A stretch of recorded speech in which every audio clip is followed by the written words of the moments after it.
for first-time brides is about 26.5. For grooms, it's close to 29. We asked Bill Whitaker to find out why fewer of us are saying I do. L.A. couple Catherine Krug, 29, and Howie Diamond, 32, met 3 years ago.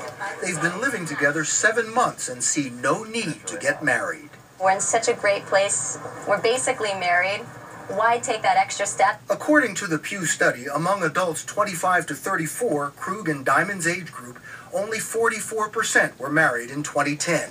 In 1960, 82% of that group were married. For younger adults, the drop was more dramatic. Last year, just 9% of 18 to 24-year-olds were married, down from 45% in 1960. Darcy Martin could have stepped out of the pages of the study. Her parents were married right out of high school. She's getting married for the first time at age 33.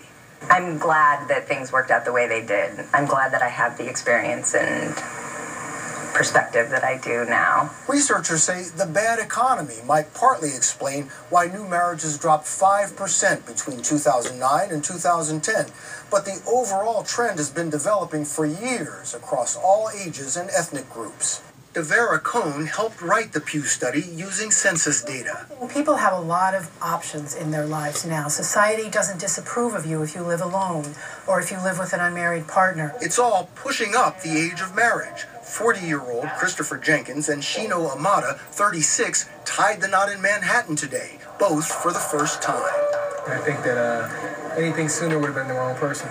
There's still evidence that people want to get married and that they eventually will. We'll know when the right time is. Right now is not the right time. If current trends continue, within a few years, fewer than half of American adults will be married.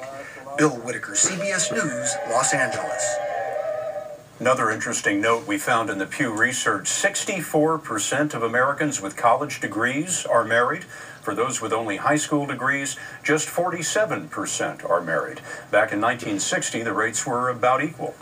Marijuana use among teenagers has gone up 4 years in a row. In a survey... Well, there you go, folks. So, if you ever hear somebody say, "Man, I can't believe you're not married," well, you just saw the facts. That nowadays, it's 50-50. 50% of those are married and 50% of the rest are not married. Rather than this mythology that married people seem to spread around, you know, man, I can't believe you're not married. Well, now that you just saw the stats, you can pretty much turn around and say to them, well, man, I can't believe that you are married. And not only that, but you're going to get divorced. That's what the stats say. You're going to get divorced. And why is that, ladies and gentlemen? Well, you're looking at 4 decades of the Marxist insurgency of the 1960s. Because prior to the 1960s, if you look at the stats, we didn't have this ultra-high divorce rate.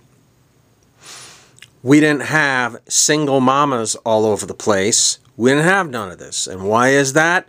Because of the Marxist insurgency of the 1960s that went about destroying family values, that went about destroying morals, the morals of the country, get them on drugs. Yeah, let's get drugs legalized, right? That's always a good thing. Look what it turned America's cities into. Open sewers, latchkey kids, burn the bra, don't have kids. You don't need kids. Women don't need kids. They need careers, and so forth and so on. So this is 4 decades of this. And notice how they never talk about how life was prior to the glorious and wondrous 1960s. The hippie generation, the leftists of the hippie generation, always want to promote the 1960s values as being euphoric and wonderful. Well, there's your wonderful for you, folks. Okay? The lowest divorce rate in our history. You know what I'm saying? That's really good. That's good for children. That's good for men and women. So, there we have it.